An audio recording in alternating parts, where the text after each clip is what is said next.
Hello, I'm Paula Blair and this is Audiovisual Cultures, the podcast that explores aspects of and issues around cultural production. I'm delighted to present quite a few guest speakers this week who were all involved in a special event at the Tyneside Cinema centred around an early silent Italian film, Assunta Spina, accompanied by a live score by Italian folk band, the Badwills. The event included short documentaries made by women filmmakers, and there's an emphasis on reclaiming women's film histories, as Francesca Bertini had a large role in the production of Assunta Spina, as well as starring in the title role. In order of appearance, you're going to hear Andrew, Shail and I responding to the whole event, and then Rachel Pronger from the programming team at the Tyneside Cinema, Shona Thomson from A Kind of Seeing, talking about commissioning the band to perform with the film, a bit more chat in the aftermath of the event, and then from Alastair Cole, who is a researcher and filmmaker, talking about being part of the band and making the music, but also his research around language in film. Thanks so much to everybody who's been engaging on social media, and a big thanks to our Patreon members. If you want to find out ways of supporting the podcast, stick with me till the end and I'll be back with some details. For now, I really hope you enjoy the discussion. So we've just had a very fine time at a really wonderful event, at the centre of which was a colleague of yours who I'm going to speak to as well. Yep. And I've already recorded some thoughts of yours. This is going to be an interesting one because normally I'm quite canny about getting a quite linear thing that I can edit. This one's actually going to be a patch-up job, which I normally avoid doing because that entails work. If you just recorded this in a completely linear fashion and just recorded the thing we just went to, that would still be a patchwork anyway, because we just saw a short film which was a mashup of a 15-minute documentary about women protesters. From the archives. Two BFI National Archive films, one from 1940, one from 1951, and then an hour-long 1915 Italian fiction film with live accompaniment by a six-piece, I'd say roughly 10-instrument Southern Italian folk band, which made the experience of watching a silent narrative film really different from what I'm used to. Really wonderful, wasn't it? Patchworky anyway.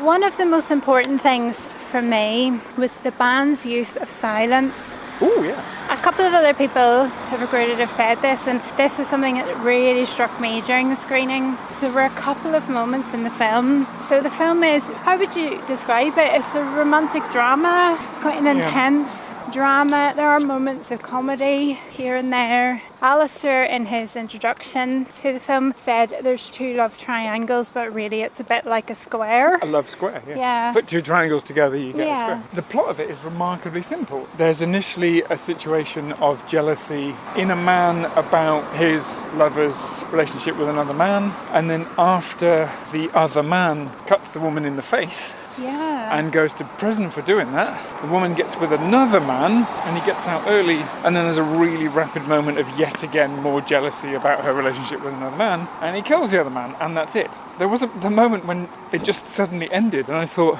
the film just went end.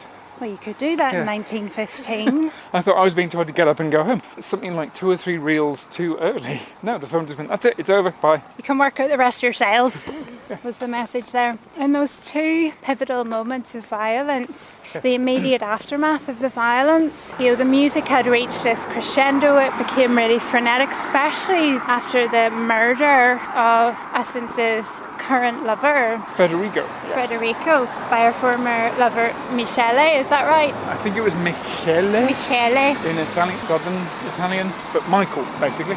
So Freddie and Michael have it out, right? And Michael just hands Freddie's ass to him. Yeah, it's awful. And then the music, it's this sustained, frenetic. Every single song we heard, I think across the whole film we heard about 10 different songs. They were existing songs. Alastair referred to it being from an existing repertoire of Southern Italian folk music. Every single song built and built and built and built, and it got louder and louder and more energetic, and sometimes just actually faster. And then there'd be these climactic moments followed by what seems to have impressed you more than me. silence. Well, the silence was important. For me, it amplified the seriousness of what had just happened both times. So the first time it happened was when Michele had struck Assunta, and then the second time was when he had just knifed Federico. It seemed to be that he'd stabbed him with a pair of scissors, Something which like is that. not easy.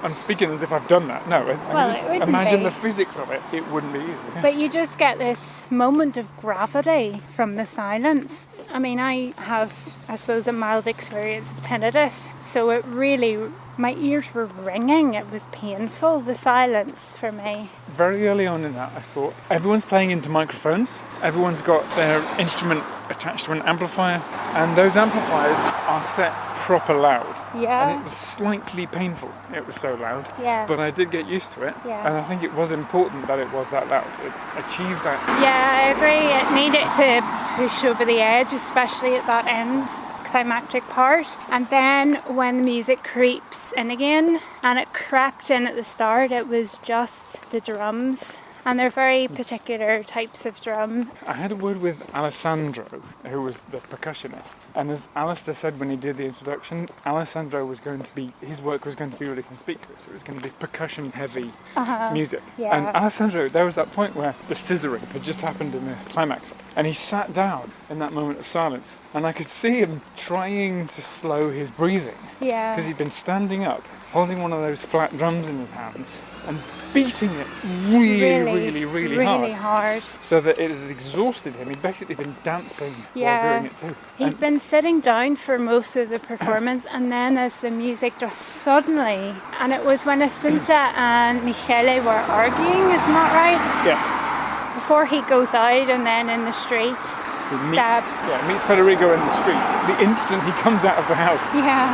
Basically the whole scene has been set up as Federico is on his way home. He'll be back in a minute.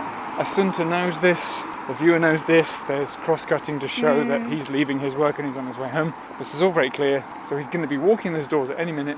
So clearly Assunta needs to say to Michele, I've had to shack up with this guy. I haven't had any choice. He's on his way home and we know that he's going to be in the door any minute. So Michele just runs out, and the instant he goes out the door, bumps into him, fight in the street, and back to Assunta's point of view, and then Federico staggers into the room, stabbed and dies.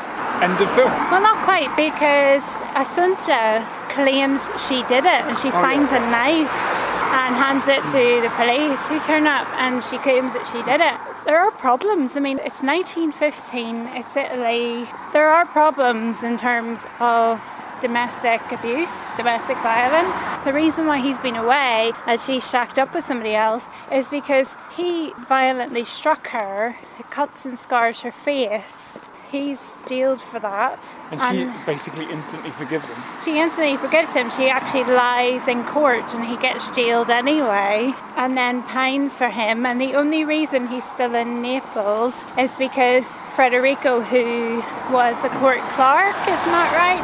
Yeah, it's unclear how a court clerk could influence this, but he does. But in this world he does. And, you know, she does a bit of a deal with the devil for Michele to stay in Naples rather than get shipped off to another part of Italy far away where she can't visit him.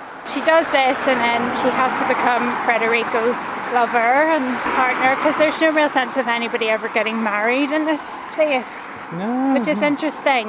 And we don't really ever know what has gone on with Raffaele, is that right? He just disappeared. The first guy. Because it seems like he was a former lover that she spurned, possibly in favour of Michele. And he's still obsessed with her. He's trying to see her. He seems to gatecrash her birthday. And Michele gets really jealous, and that's why he hits her in the first place. I want to see the reworked version with Rafe, Mike and Fred duking it out. It seemed all to be very fast and very frantic, but of course the franticness, that at least in part came from the music. Definitely, yeah. There was moments where I thought, I've just spent the last 20, 30 seconds or so not looking at the screen. I've been looking at what the band are doing because the band are this substantial amount of movement at the bottom of my visual field. I'd better look back at what's happening on the screen, and nothing had changed. So it seemed that if we were watching that with completely different musical accompaniment, we might well have been bored, because there was really long scenes. They were really long, long takes. And yeah, they built tension in some cases. But I spoke with Alessandro afterwards because I wanted to talk to him about whether he was in pain. Yeah, He'd seemed to have been beaten his hand to a pulp on that drum, and he showed me a callus on his thumb. And he said that when they first saw the film, they were quite bored by it, and they knew they needed to bring something very lively to it. And even the film even has a score. So the print they showed it with is accompanied by a musical score too.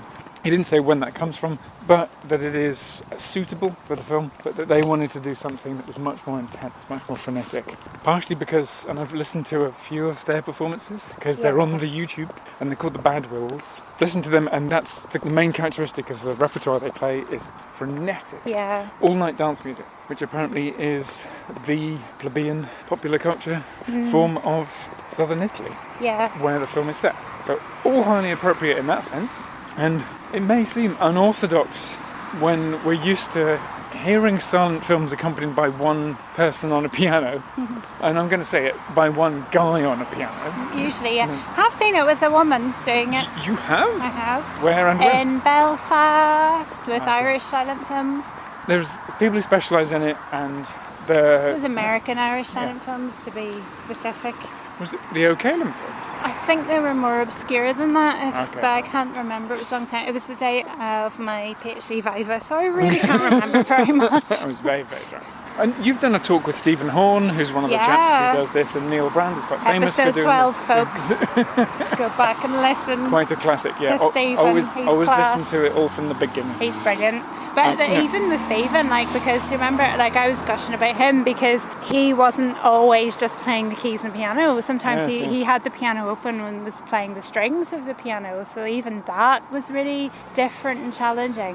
One example of what he does is that if he wants to make the impression that it's raining, he'll lean inside the piano and flick some of the higher note strings so it would sound like the plinking of raindrops. Oh, it was just so gorgeous. He's a one-man band, in a way, when he does that sort of stuff. But having a band do it. One thing that I did notice was there was never any choice, never any moment where the Badwills went, hey, what we'll do here is we'll create some sort of sound effect to simulate what's happening in the story space. There's none of that, and I think that several reasons for that, but one is the mood they're creating is substantial enough anyway.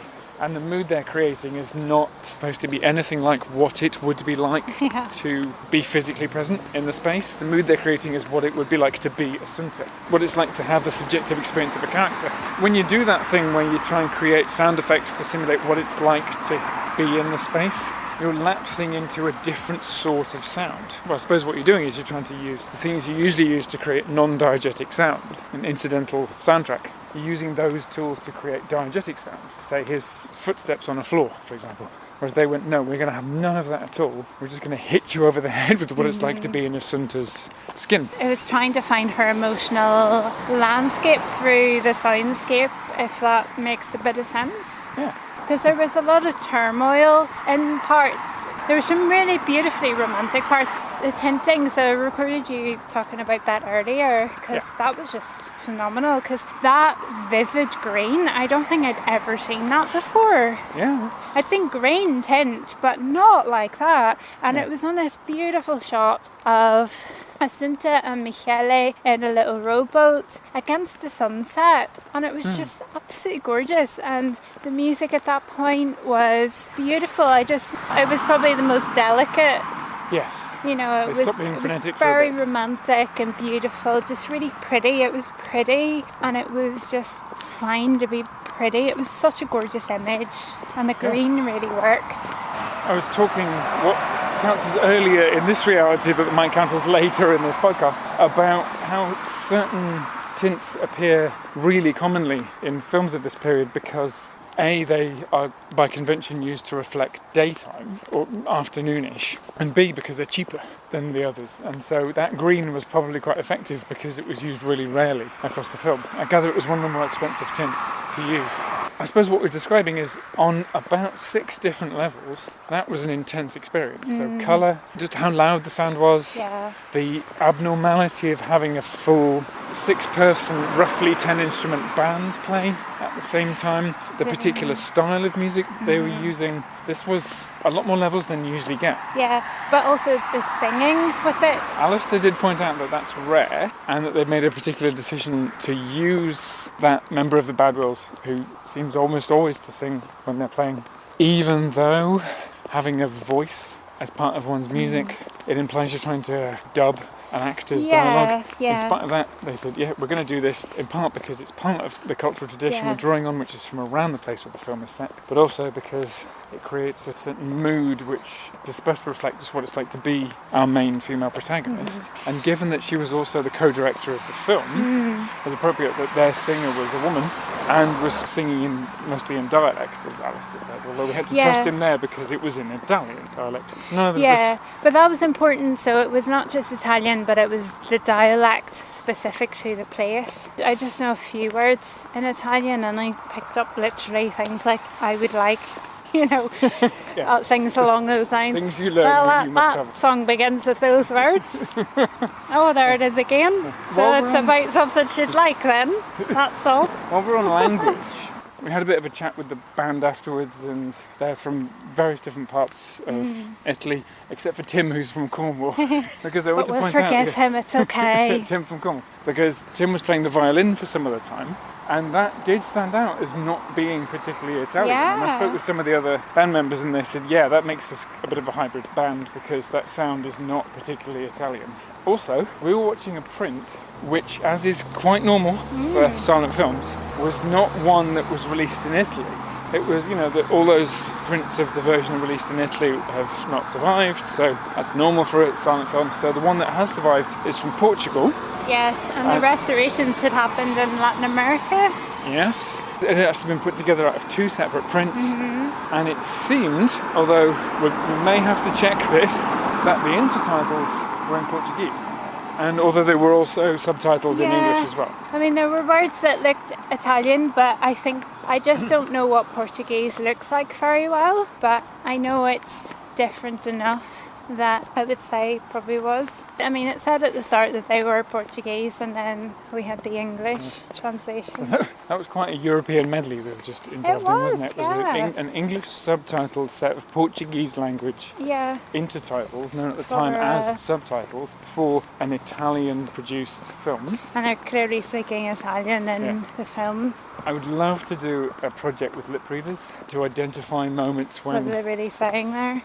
When characters are or not using dialogue. Why did you just go to your trailer? I'm sick of your nonsense, or something like that. So how much are you being paid for today? Because apparently still at the time, still quite normal to pay people by the day. Yeah. Having a long-term contract where you have a weekly salary, still quite rare. Do you think it's the sort of thing where you do as much as you physically can in one day and they can't plan? Or do you think they would have tried to meticulously plan it? What do you think? The Italian film industry was one of the most well-established film industries of the world at that time. So we can expect them to have developed one of those factory production line systems in which you've got perhaps 3 units working on a film at any one time. Was this Cinecittà? We're talking before, even before that's not even a thing yet. Not even a thing yet. So having multiple units working on a film at any one time, and having a production schedule for a film where you've mapped out how long it's going to take in advance and you've booked the people for specific scenes on specific days. That is a rough norm across Europe and particularly in Italy. But let's also remember that this is a continent at war at the time, and also that some of that stuff's not really applicable because Assunta Francesca Bertini, she needed to be in almost every shot. So the whole outfit had to kind of revolve around her anyway, so you probably couldn't have multiple units shooting at the same time. And maybe you could have a second unit doing a few scenery shots. And a few of those shots where, from the scenes where she's not involved, there's very few scenes, but it's probably only a slightly more efficient version of that. Okay, we all get together on every day and we film whenever we can, and if we get it done, we move to the next scene on the next day. We're talking here about a 5-reel film, so what would have been called a feature film at the time, but Italian films were inordinately long in this period in film history, so that's hardly unusual in Italian film production to have something that's 5 reels long by 1915. I imagine they made this film in their sleep. to tell the truth. They wouldn't have been so practiced at it. And as Alastair pointed out, Francesca Bertini was already a powerhouse in the industry, both as an actress and a producer as well. So I imagine this was knocked out in a couple of weeks. It was already completely normal for film companies to knock out a single reel film in 1 week. If they'd have done that with this film, we're talking 5 weeks to do the entire film. But that's just to shoot it, of course. And then there's all the technical work on editing and tinting. But we did also learn that there is a documentary about Francesca Bertini, which we need to learn about. Because really, I had not even heard of her before today. I know, that's the thing. And it's so exciting to witness part of the work of reviving and recovering these women's histories. We learned a little bit about the John Grierson and his filmmaking sisters story today, which I also did not know anything about. Did you know? I had the great privilege of learning about Ruby and Marion Grierson from another Shona Meehan, who is another Scottish film researcher from the Doing Women's Film and Television History #3, I think, conference about 3 years ago now. So the first film that was shown of those, the Ruby Grierson film, I had actually seen before, which is very exciting. Well, and tell us, by us I mean myself and your listeners, and the two listeners, a thing or two about They Also Serve. That was the title, wasn't it? Yeah, so They Also Serve. It's a war propaganda film during the Second World War. There were a lot of these films. Some of my master's dissertation was about Humphrey Jennings and his war propaganda documentaries.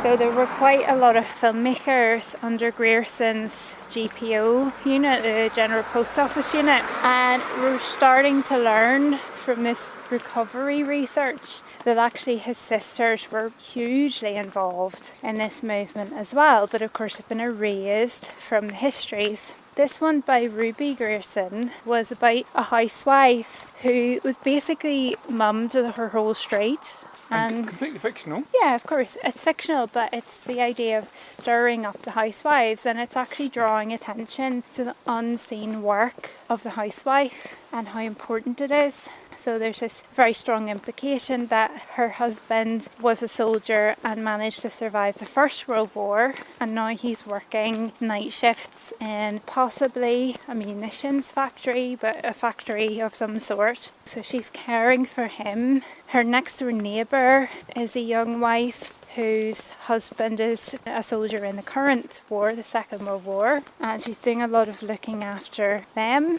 Then there's her daughter is going out to work because this is a time where women finally are needed in the workplace. So there's this workforce that's never been utilised before. It's suddenly being utilised, and her daughter's part of that. Then, is it her son? There's a boy who's been evacuated. I think it is her son, because it's the next door neighbour, isn't it? So the husband, he had owned this fishing rod. He's way off fighting in the war, so he has donated basically his fishing rod to their young son. Their young son has been evacuated, so they've sent it to him, to wherever he is, out in the countryside somewhere.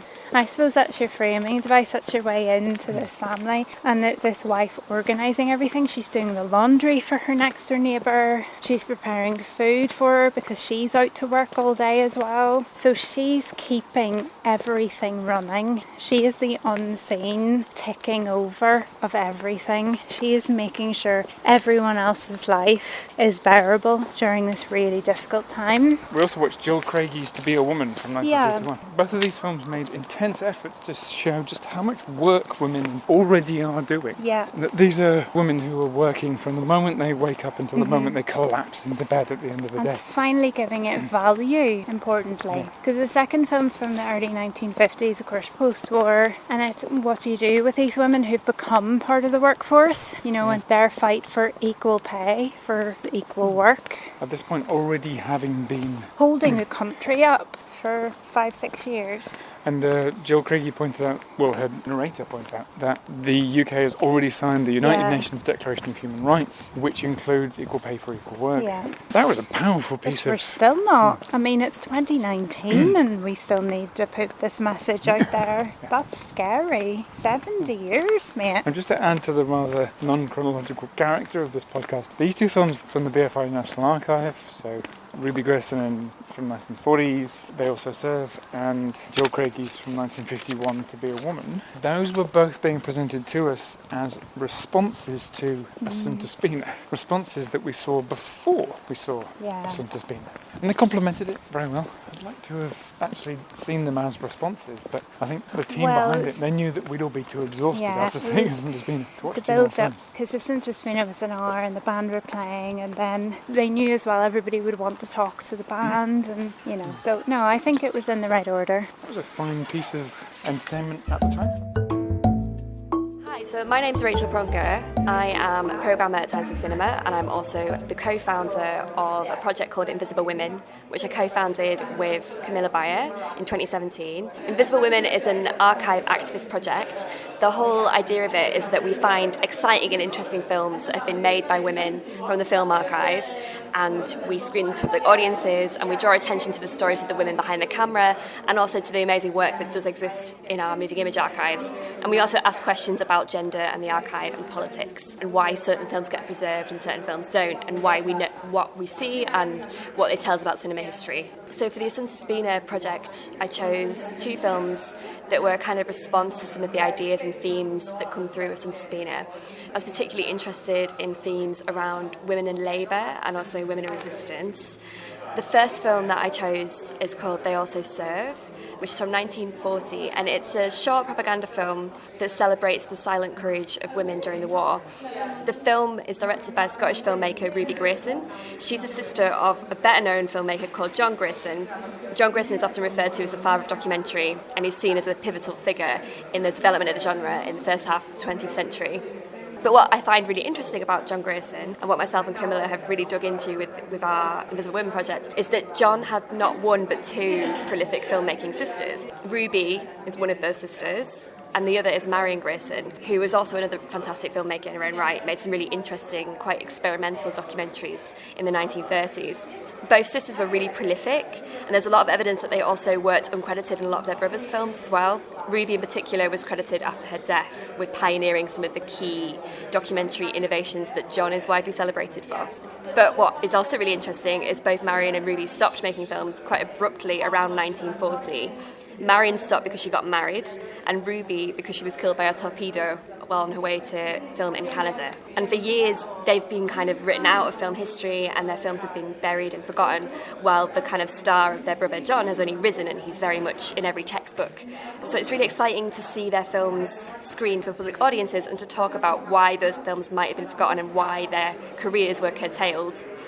And the second film that we chose for Assunta Spina is called To Be a Woman, and it's a short campaigning documentary from 1951 directed by Jill Craigie. Craigie was also quite a prolific short filmmaker in the 1930s and the 1940s, and she worked as a director and a screenwriter. And she also made one feature film in her career, Blue Scar, which she made in 1949, which is a really empathetic and sensitive socialist drama set in a Welsh mining community, which is really worth watching. But like the Grayson sisters, her career was also quite short. To Be a Woman was the last film she made before quitting directing, having become disillusioned by sexism in the industry. There's a really interesting sort of continuity there between Jill Craigie, Ruby and Marion, and also Francesca Bertini, who was uncredited as co-director on Assunta Spina for most of her life and was only credited later on in the 1980s. And I also think that their stories really resonate today because we still have a situation where lots of amazing female filmmakers have very short careers, they have to stop making films at pivotal stages in their career, and it really means that we're losing a lot of incredible potential work. So I was hoping that by sort of presenting their stories, the stories of these filmmakers, we can kind of talk about what the history of women in cinema is, why it is as it is, and why the canon is as relatively limited as it is, and kind of maybe start addressing those issues that still exist in the present day film industry as well. My name is Shona Thomson. I'm the founder and curator of A Kind of Seeing, which is all about showing archive films all over Scotland and the UK as well, archive and silent film, and really connecting audiences with place and with some themes that we're all going to be thinking about today as well. So there's quite a long journey to get to here in Newcastle that you've been on with the Assunta Spina film. Would you like to give us a brief background on that? Yeah, sure. So it must have been probably around about 2010 when I first found out about these films that were made by Silent Divas in the early Italian cinema. And the Silent Divas is very much a modern phrase for them, but these actresses and filmmakers who were really leading the industry. And I found them when I was working on the Hippodrome Silent Film Festival as the producer for that in Bo'ness in Scotland. It didn't quite happen at that time, as always happens. I really wanted the authentic Italian female voice, and I hadn't really found a musician to go with that. And then I met the Badwills at a party, actually. Always starts at the party. And yeah, I met Al, and then he said, well, Elena is a singer in the band, and it's like we could make something that could maybe give Assunta a voice, and that was perfect. And so then in about 2017, the end of 2017, I approached the Glasgow Film Festival and said, because I know there's a big Italian community in Glasgow, how would you be interested in co-commissioning this score? And they were up for it, which was incredible. I wonder it was going to happen at the festival in March 2018 last year, but The Beast from the East came in and the bad weather. Yeah, and then we did that in May in Glasgow and also in Edinburgh as well, and then we got a bit of money from Film Hub Scotland and then PRS for Music Foundation, and also the Film Hub North, the British Film Institute's Changing Times Fund. And so we eventually went on tour in November last year, 2018, and this is our 8th gig later, so it's great. Yeah, I mean, I'm really chuffed that we've made it this far. So you've done quite a good tour around Scotland mostly, and then the north of England now with the Newcastle leg. Yeah. And you've managed to take it to the islands in Scotland, which I think is really important. Absolutely, yeah. I mean, in Orkney, there is a really close connection with Italy as well. There's the Italian chapel on the islands there. And I think people have a connection there. We did, as well as the show in there, we did obviously the screening of the film with the band playing live, but also there was some new music. It was around International Women's Day, and so there was actually some new writing by local writers as well. Just that sort of connection. I do a lot of work on islands in Scotland, and I think a lot of those islands are looking outwards in terms of international. A lot of folk live there. They're maybe not from Scotland originally, and that's very much embraced in the islands as well. So it's really it's almost like going home sometimes when you do a show in like Orkney at the Westside Cinema in Stromness. The guys there are incredible, and the audience comes and love it, and they love the dancing as well. We showed the film with the band playing live, and then there was dancing afterwards, and they love a raffle too. The raffle went down well too, so it was there was a hairy trip for the band. I know the travel was a bit there was poor weather in the morning of that day, so it was a very quick turnaround, and sort of big shout out to our sound engineer Barry Jackson, just a star. In the screening tonight, Barry got a really special mention because he's been with you the whole time and he's here tonight. The sound design of it is really incredible because it's not just that the instruments are there, it's the way they're being amplified and the way they're being used in the space and what gets focused at any time. Exactly. And whatever is happening with Elena's voice at any time as well just has more of an emotional punch, you know. So yes, there's definitely some engineering going on there. Absolutely, yeah, and it's about the different spaces. You're completely right, because we've done it in cinemas that are beautifully padded cells almost, because that's what they're meant to do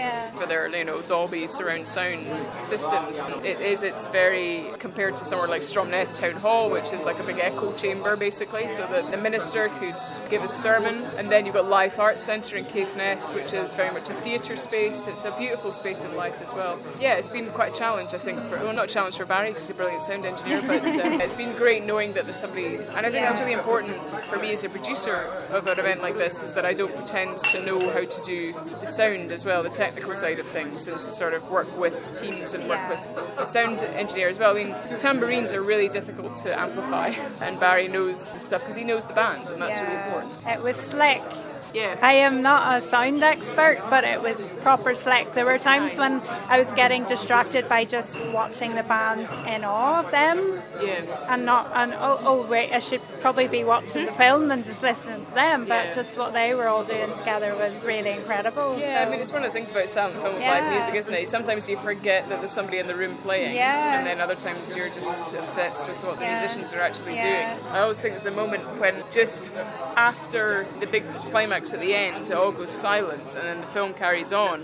I love the use of silence that the band have, but also I saw tonight, it was the first time I'd seen it, that Alessandro, who plays the tambourines, and he's constantly beating out the rhythm. He's finished and he sits down, he's just like, and you can see him physically moving and breathing, and just like the exertion that it's taken to create that score. It's just, so that's incredible to have these guys doing that. He was really the beating heart of it, and I thought when it really climaxes towards the end, there's this big crescendo of things happening, and he is really driving that. You know, he's sitting down for most of the performance, and then he stands up, and it's frenetic. You know, you can feel the energy he's putting into the drum and the tambourine. Absolutely. Yeah, they don't skimp. That's the Badwills never skimp, for sure. Thanks so much. Thanks so much. Thanks for coming along as well. It's been great to have all the audiences here. So, cheers. Thank you. Different colours. Each of them has a codified meaning. So if it's that light brown, that's afternoon. If it's green, that's out in the country. If it's blue, that's in the evening. You know, really basic stuff like that. And what you do is there's quite a factory process to the entire thing. Is you create an intermediate positive as distinct from an interpositive, but an intermediate positive where you've got the film cut onto reels, where all of the shots are arranged on a reel which is going to be dyed that particular colour. So they've got to change it real features. So you print your positives, and then you get them tinted, and then you recut it again into your finished version. This is the process of how they tint those films. I edit a journal which is all about this kind of nerdy business, and somebody did an article for it recently where they analysed how a German film studio did it, and the whole idea of putting a cut together and then making copies of it and then tinting that cut is completely impractical.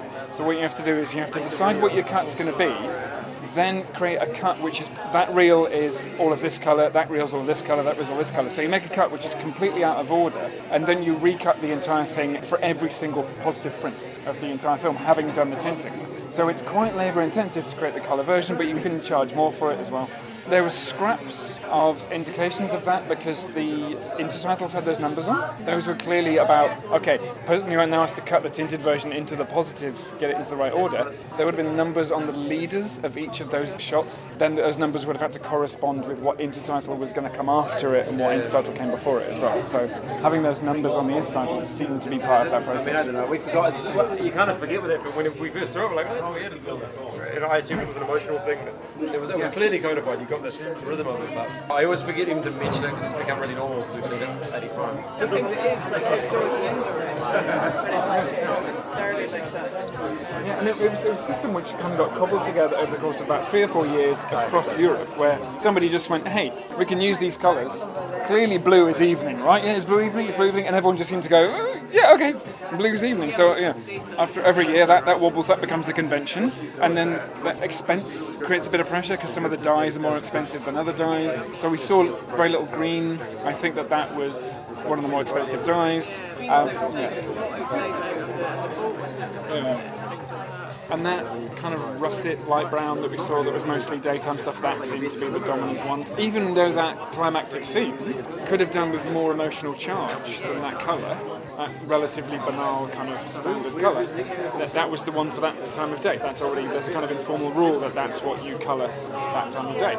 And that was with some long shots in that last scene. I mean, we're used to early films having really long duration shots, but one of those was about 4 minutes long.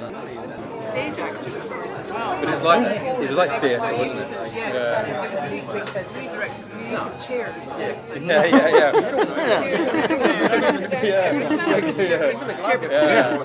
Everyone's been told that the edge of the frame is there, and the other edge of the frame is there. If you pass that line, you don't exist. Okay? So that's so much of this. The depth of field is incredible. Standing in the laundrette, and you look right through that door, and you see it's like a man fixing suits, and there's other conversation going on in the background. It's amazing, isn't it? That sort of, and that most amazing scene I love is when Raffaella at the beginning is following Assunta, and they walk along, and there's the water. They walk along the side of the frame, on the left-hand side of the frame. It's like the water. It must be a river or like maybe a a sort of thing that happens in Venice when it gets floods. Oh, yes, yeah. And then everyone at the back sort of going, what's going on over there? It's brilliant. Maybe the crew just flooded the street because that was the only way to make people stay out of the shot. Get away from our actors. Everyone's crowding our actors. Because so many of those scenes were actual real crowds being attracted by something interesting going on. Yeah, and she was quite famous as well. Well, with just general folk on the streets, I'm not sure. But, she also seemed to have in mind the importance of her public profile, because she very rarely had her face turned away from the camera. There was lots of other people looking at her and her just looking just past the camera. So it was, here's my face, for as much time as possible. Particularly when she's trying to plead with Michele not to go and kill Federico. There's lots of her not actually looking at him while she's doing this pleading. She's just talking forwards. I've got this image burned on the retina of her extremely pale face. But that's because she knew what her job had to involve. It had to involve that being what people take away from watching the film. what I'd love to do as well is to show Ultimate Diva, which is a documentary about Francesca Bertini, which was made in the 1980s, I think. And it's brilliant. She's just there in her 90s or 80s. She's got the slap on, quite frankly. She says it herself. And she's like, in those days we didn't have makeup like Greta Garbo. It's very caustic about Hollywood and how they had lots of money and they didn't. And she says, I wear makeup now, but I didn't need it then. She's just this amazing, incredible. Still doing these amazing movements. Posing. Yeah. She's got such presence. She looks like a toreador with that. There's just something that's constantly posing and touching her body, putting it close to her. Yeah, it's amazing. For the longest time, people referred to acting for films because they didn't really have a vocabulary for cinematic acting. They wanted to give it a name that meant that they recognised that it was different from stage acting. So the term they grasped initially, what is it? It's a bit different from stage acting, was posing. But of course, not posing in the sense of someone's going to take a photograph, so you have to stay still or you'll blur the photograph. Posing in the sense of impersonating someone. And for about 5 or 6 years, that was basically the standard term for film acting, was posing. And I suppose that was apparent in the way that she would act. She's aware that it can convey meaning in the same way as things that don't involve movement at all. So, when you pose for a painting or you pose for a photographer, you can create meaning without moving. She seems to know that there's got to be moments when she's frantically moving, and then there can be these moments when she's just going. How does that relate to when Bresson refers to actors as models? Is that a similar thing that's going on there? Yeah, absolutely. I wonder if it relates to later on with Marilyn Monroe and the like, because that's where voguing comes from. It goes right back to that. The idea of voguing is that idea of posing in mid-shot. Laura Mulvey talks about Marilyn Monroe as being able to, while she's moving and performing, especially during musical numbers, she'll stop and pose and then continue. And there was a bit of that in Diamonds Are a Girl's Best Friend, isn't it? It's like she walks, she stops, she stops. And then in the 80s, that's where voguing comes from. Spoken as well, which you don't hear. It's worth watching the intertime. I love that about Silent Divas. They're saying a lot more going on there, and they're like, I really hate you, but I'm going to look like I love you.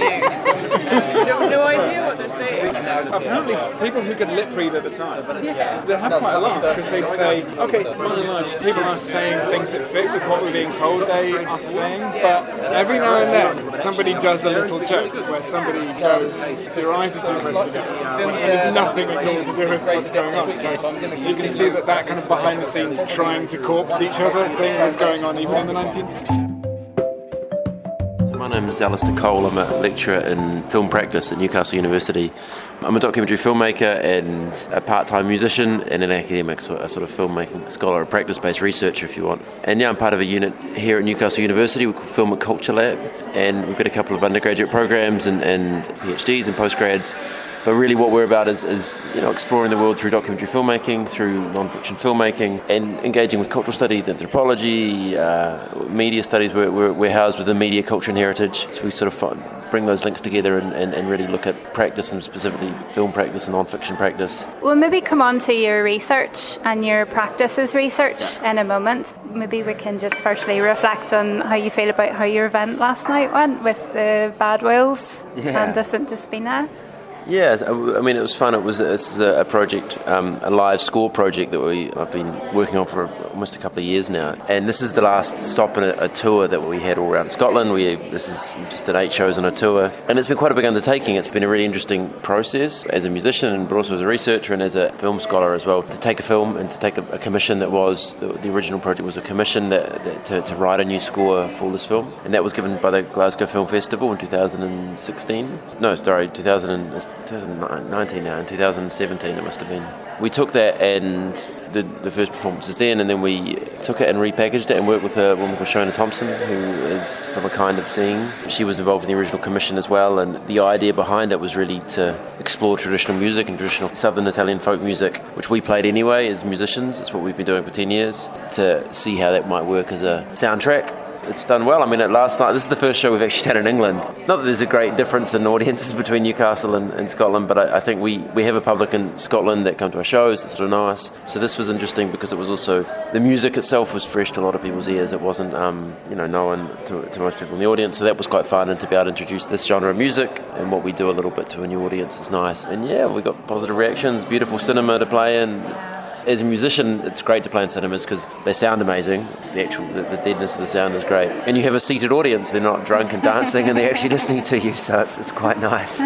Just kind of rare for what we do. So. How was it? Because normally with your band, you were all saying last night, you normally played dance halls and people are dancing in clubs and things. And how was the process then of writing music for something as specific as a silent film? I mean, it was huge. It was part of the decision to even do it, was that we kind of wanted another challenge. And for a long time, we've been running a successful World Music Night in Edinburgh. We've been playing festivals. We're doing things that bands do. But I think a lot of bands would take an opportunity like this because it's musical, it's creative, but it's really different, and it's a different process of thinking about it. So I think for me, I was lucky I sort of took lead a wee bit on the project, not musically, but also just to get us in the frame of mind of how we were going to do it. And we had to approach the film specifically with what the film was about, and we made a very conscious decision when we started scoring it. We sat down and watched it all together. We sort of talked a lot about the film, and some people didn't like the film, some people did like the film, and we've now seen it probably 80 times, so we've learned to love it.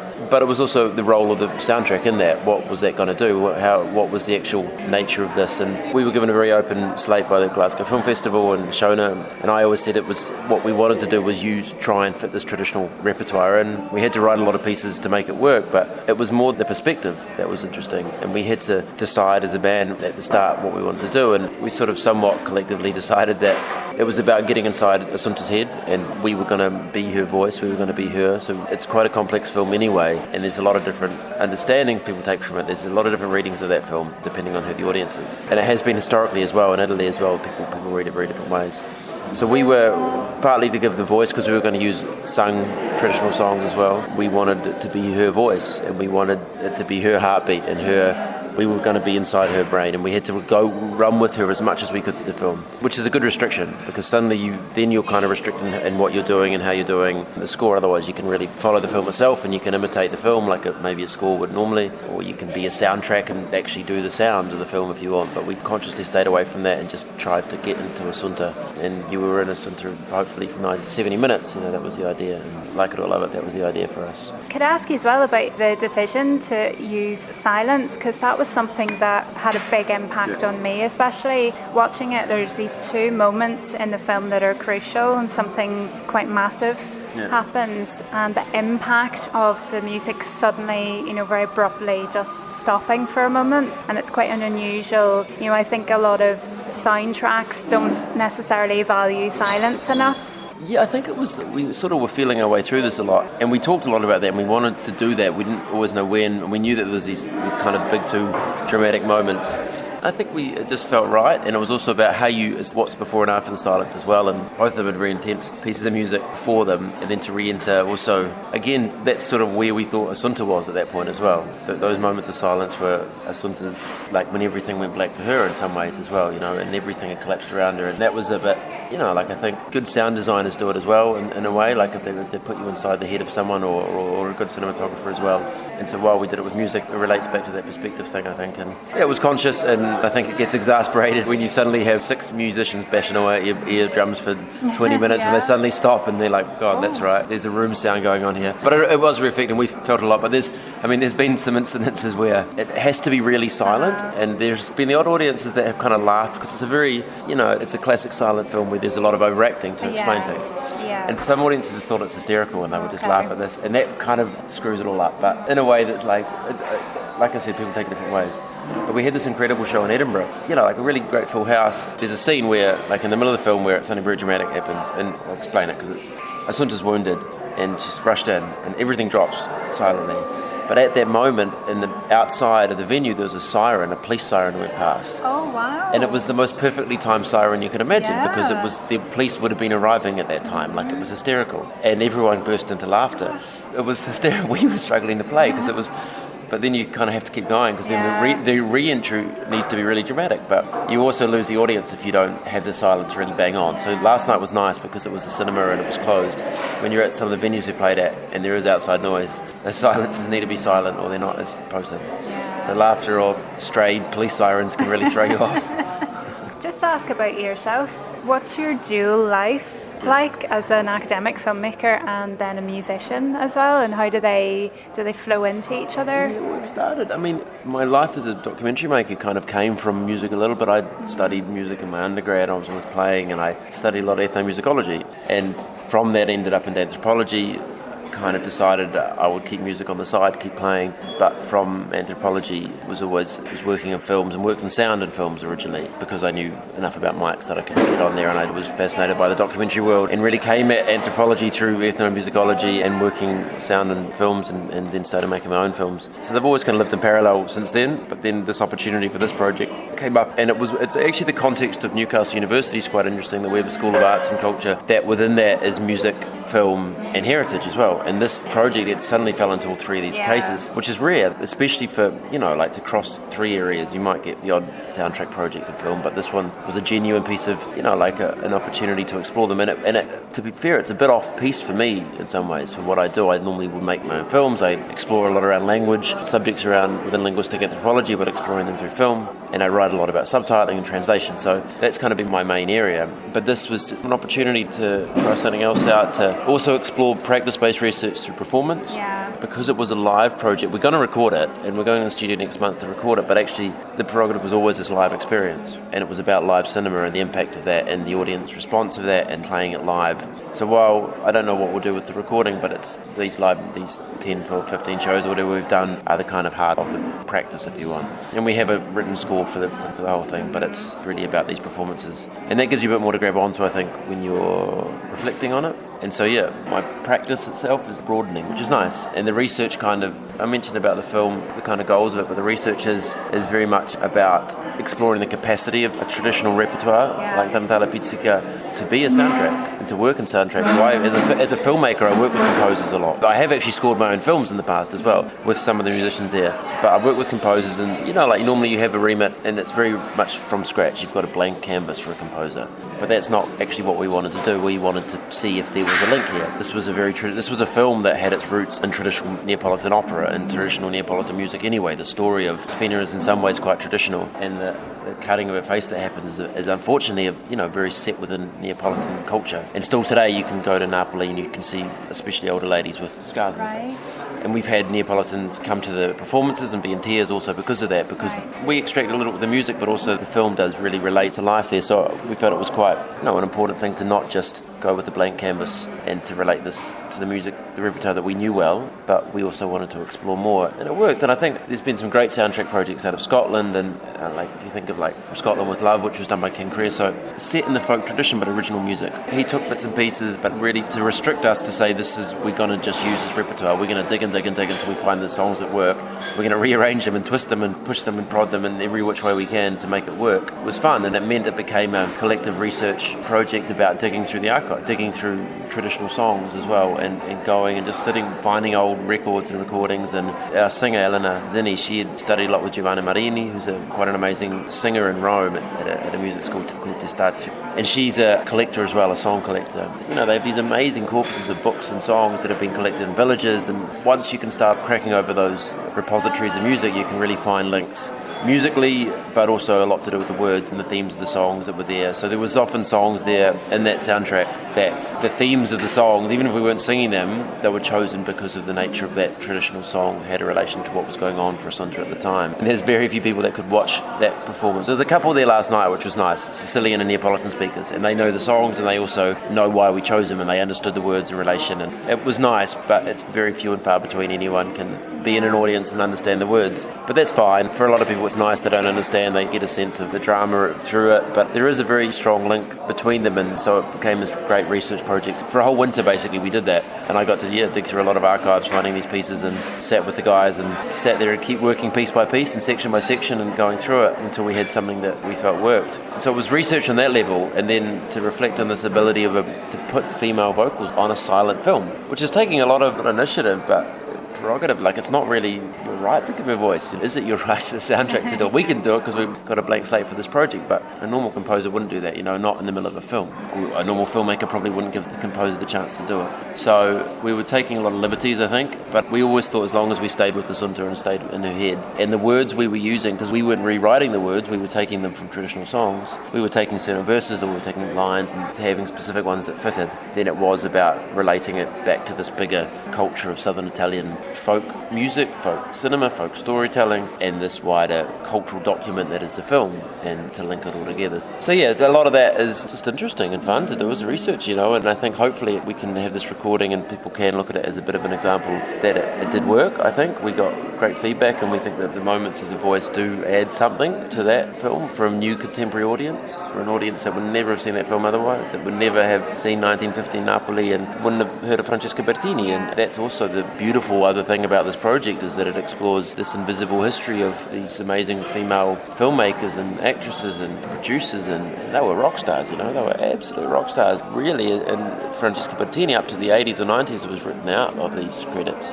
But that is even more value to doing all this, and even more value to taking the position of being in Assunta's head and pushing her story as a protagonist and the film story. I'm just thinking, maybe the liveness of the project is very integral to it, but do you ever think there'd be an opportunity to do a recording for a DVD release? We would. So we're doing it. We're going to do a shoot, but at this stage we're doing it because we, as a band, want to make sure we do it. We've got live recordings of it. We've got a couple of very good live recordings from a couple of the shows that we have fully tracked out, and we can mix them nicely. But we did those live recordings thinking we could pull off something that would capture the liveness of things. But in the end, we listened to them and thought, no, we should get a good recording. The interesting thing is if you could then listen to the soundtrack without the film, which, if you produce it as a band, whether it would be useful, we think it would be interesting listening for someone. But to be able to release it with that version of the film, Cinecittà di Bologna, who restored the film, who are an amazing organisation, and their DVD releases from the early 90s, that has a soundtrack that they commissioned then, so that's 20 years old. They know about this project. As far as we know, no one's done a score for this film. There's been 2 or 3 scores done, or even more potentially, I don't know, that have touched on canzone neapolitano, which is another genre of Neapolitan song, a bit more modern and not really what we're doing, but less as far as engaging with tamburiata and tarantella and pizzica. We don't know what's done, so it would be an original release in that sense. And we would love people to see it, we would love people to be able to watch it. Whether it has the same effect, I have no idea. Yeah, that would be the interesting thing to compare. I just don't know, and I don't think it would have quite the same effect, because you're in a cinema, you've got to be, and with silent film anyway, you need to be quite focused. Yeah. We're used to a world of film and cinema, of Atmos sounds and transformers rushing at your screens, how can you... it's 105 years ago this film was made. It's a different way of doing it, so you need to be quite focused, so you would need to... But people would, I think, watch it. We would hope that if we did release it, or did do something with it, then the score itself would attract people to have a go at watching the film at home. We would love to keep performing it, I think, but it's hard logistically. We've had some offers from Italy to go and play it there, so that'd be nice if that happens, and potentially a few more shows in England. But at this stage, that's the end of the tour, and it's there, it's written, we can get ourselves together and play it again. But the next stage is to test the waters of a recording and see, exactly as you said, see if it does stand up. If you could release it online, the film's out there in the wider world anyway, because it's out of copyright, I believe, so it's feasible that we could even put it out there. I think. I actually don't know. Do you think you could have your recording and people be able to synchronise it at least, or? You could. Yeah, there's something you could do. You can potentially get permission to do it. A lot of these things are at a certain date they become valuable for an organisation, Cinecittà or us, or to release. This is actually the other interesting thing about doing it as an academic project. We obviously get performance fees and the band get looked after, and we've been really lucky with BFI and Film Hub. But this isn't a commercial project in that sense. We've all got other jobs jobs and things. And it means that you can produce this sort of thing in an academic context, produce a cultural document and not have the commercial imperative to make money on it. And so it means potentially it can get out there and be used and be seen without the need for someone to be earning off it. So it'd be nice. That's a bit of a watch this space, I think, over the next few months. Hopefully by September we'll have it recorded and mastered and be able to put it out there. And it would be lovely especially Italy, I think, for people to see it and to get feedback, because it's such a great conversation for us to have, both with other film scholars, with other filmmakers, with other musicians, with other folk musicians, but really with Southern Italians from any corner that speak the dialect, that know the history, that will probably, a lot of them haven't seen Assunta Spina because it's been disappeared for 80 years, and maybe they know the kind of story it's engaging with, but for them to see it and then to just tell us what they thought of the decisions we made, because we had to make very specific decisions around the songs we chose to interpret, good or bad, these are great conversations to have with people about what worked and what didn't and what they liked. Do you think it's something you and the band would ever do again? Score another film and do something like that with it? Or have you met that challenge and you're going to move on to something else? No, I think we would. It would be fun to do again because it would be a lot faster, I think, and less. Because we didn't know. I think part of it was a challenge and we genuinely didn't know where to start. There's a lot of bands that have done this, and there's a great band called Moishes Bagel in Scotland who did a beautiful documentary called Salt for Svetlana, and they released that a few years ago, and we had it with a few of them about the process of it. But you've got to figure it out yourself as a band of how you even start mapping that out. A 70-minute piece of music, Audible, that you need to be able to play on cues of the film. So we were looking at cues for the film when a dog came on screen or when we knew what we had to do next. We had a screen in front of us while we were playing. And that took ages to figure out, us as a band, how we were even going to do that. And, we probably spent an extra 2 months doing, at this time, just figuring out the process of it for us and how it works. But yeah, I wouldn't mind doing anything because I think it would be a lot simpler. I'd like to do a documentary, which would be fun because I think there's a different role for music sometimes in documentary, and that's obviously my territory as a filmmaker. But I also like working with composers for my own films because you're too caught up as a filmmaker and other things and the conversations you have. So to do it to existing archive projects we may look at. I don't know, maybe I'll talk to Shona about doing something else, and if not, the band, we could do other things. Yeah, probably a yes, I think, in the future at some point. It's also a good one because you've got families, you can bring kids to the cinema to watch these things. You can't bring kids to a dance hall at midnight, so that helps.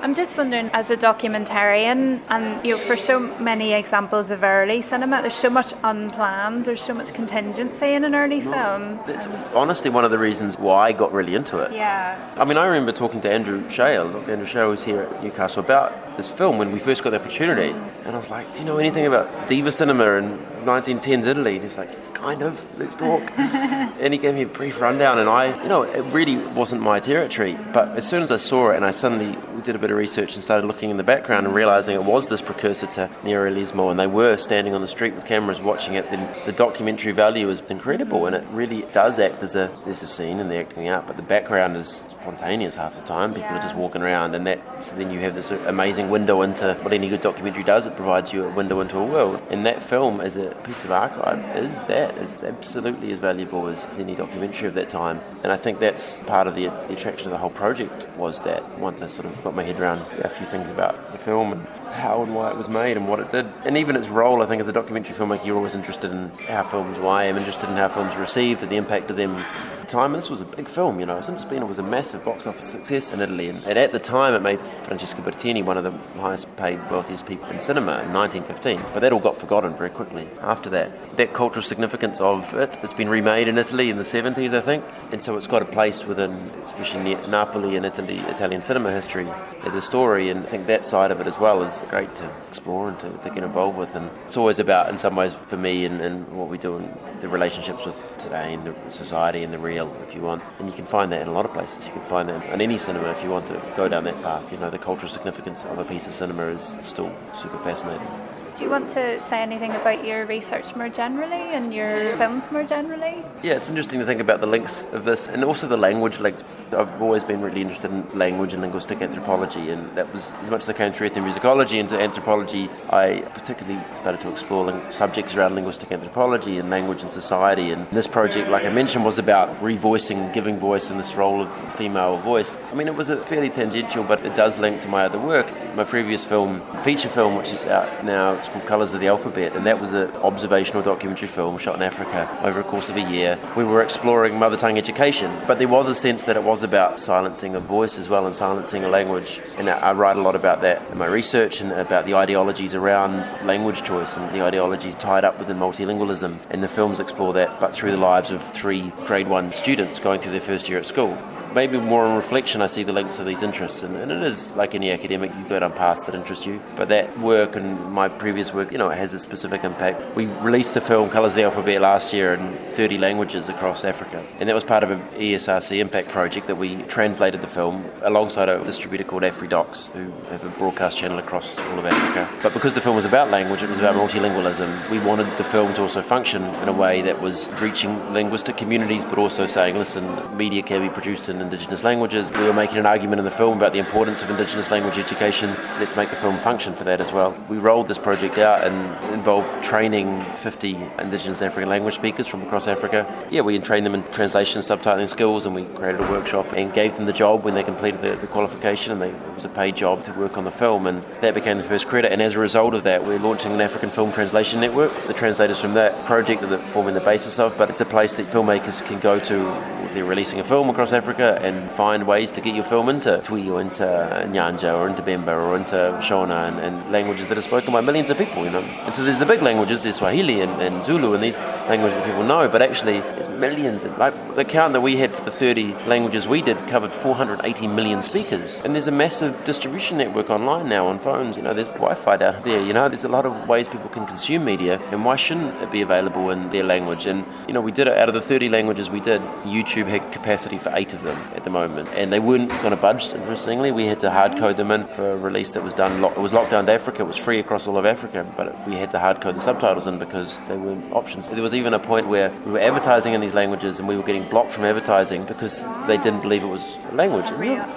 And so this is the point where you've got, people are really cut out of the world, but their language communities are there. We did a big social media campaign on Facebook, and we managed to tap into a lot of these communities, and obviously the comments and everything was going wild in Shona and Fula or something, a language I have no idea what's going on, but I had great people working with us that could respond and engage, and it is tough for these language communities because I think there's a real anglification of that's happened with media, and I think film has a role to play in that, and why not work to, also pragmatically as a producer, if you want people to see your work, then get it in languages and produce multilingual versions and look outside of Europe and realise there's 500 million speakers of way more than that across Africa, and they were just the languages we chose. So that's been great. That's launching next month, and it's a continuation of exploring these themes of language and translation and exploring ways of getting films, my own film in this case, but also in the future other people's films can get in front of audiences across Africa. Because you've done this and it's unlocked it for hopefully other people to be able to That's the idea of the network. The website's subtitlingafrica.org. I think it'll go live next month. We're advertising it in the film industry, in the documentary industry specifically, but across the board. There's these people, they're trained, they can do the job. You've kind of got no excuse in a way. Or you're kind of mad if you don't as a distributor or producer, especially an independent producer if you can find the funding for it. And it's about accessibility, which are big keywords for these funders, but credit to the funders, they will actually be happy to support accessibility, and be it for blind audiences, deaf audiences or multilingual audiences. But it's often, with subtitling and a lot of these things, it often comes down to the producers of the films to do it. There's the capacity out there. And so hopefully this project will provide a bit of a bridge there, that there is some value in it, and commercially that someone gets viewers and they can reach new audiences, or for accessibility reasons they can get their projects into language communities that wouldn't normally see things. So it's about inclusion. Of course it is, it feels like quite a powerful resistance actually to Anglo-centricism, which is at a very interesting time for that. The reality is the massive change in online distribution and these things have opened us up as a reality. It's not impossible anymore, and there's no reason it can't. And it is happening. This is the thing. It's happening on a lot of mediums. We work with a great organisation called Amara, who have built a really brilliant subtitling platform. They have these incredible communities of subtitlers across, very few in Africa still, but across other parts of the world, that are doing all the TED Talks. They're doing all the, the content on YouTube that's there. Some films, but not a huge amount. But they're producing them for their communities, and they're engaged in subtitling. But there's also the question around quality assurance and making sure it's done well as well. It's not just a thing at the end of a production line that, ushered off to some student that talks 2 languages. It's about recognising translation for film and subtitling as a very specific art that needs to be trained. It's very difficult, and as much as poetry translation often as damn hard subtitling is as well, and to do it right. And the media is full of, they love stories about when people make big mistakes in films, but that's because it's tough, you know. And they call it the naked profession in translation because you're very exposed to the subtitler. If anyone speaks the two languages that are on screen, they can call out a subtitler for the decisions or mistakes, if you want, they made. But it's very easy to do because if you're not well trained and if you're not, engaging in it as a profession and being paid as a professional and being supported. So it's two sides of it. It's yes, using the technology that's there, and yes, engaging it, but doing it well and making sure people are aware and embracing it as an art form. It's not just, I speak two languages, let's make this happen. So it's an interesting time. It opens up to things like audio description, which is again really interesting. It's starting to happen a lot more with film releases and finding mechanisms to have people that need audio description or subtitles to view whenever they want, wherever they want, not just in the cinema at 10 o'clock on a Monday morning or something. I like to find opportunities, and it's up to exhibitors and things to figure this out as well. But technology's there, people are there. Very soon it shouldn't be a conversation we keep having about more and more inclusion. We should be able to include it all. It's not a problem. That's really fantastic.